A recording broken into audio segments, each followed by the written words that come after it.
Сайн байцгаана уу хүүхдүүдээ. Өнөөдрийн үлгэрээс бүгдээрээ чулуутай шүлийг гэнэ. Чулуутай шүл. Самуэль хүн найзандаа зочлохоор явж гин. Зандаа тэрээр хөлсөж цанган бас давж байла. Тийм явтал хүн нэгэн жижигхэн байшинд ирэв. Байшингийн эзэн эмээнээс хоол цай байвал хуваалцааж хэмээн хүсчээ.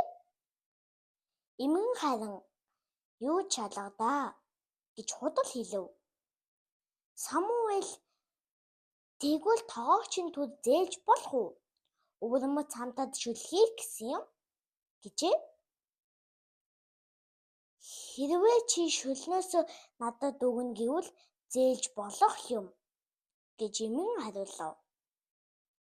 Тэгээд Самуэль тоогоог усаад үргээд 2 том хүн чулуу олж ирээд сайтай цэвэрлээд усандаа хэн чанаж эхлэв.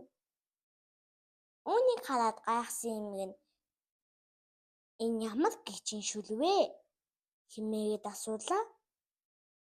Чулуутай шүл гэж Самуэль хэвлүүхэн хэлээд одоо харин жоохон ногоо нэмчвэл улам гоё амттай болно доо гэв.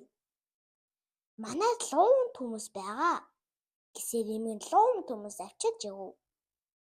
Хүүч ногоонуудыг шүлэн нэрээр нэмжгээд хутган буцаллаа.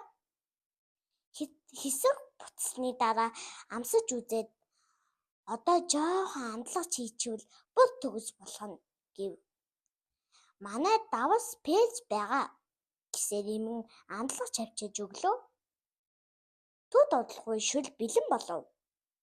Эмэн амсж үзээд үнэхээр сайхан амттай болж гэж хэлээд амдархан идэв. Энэ бүхний дараа эмэн хүү цайлж дайлсан гэдгээ.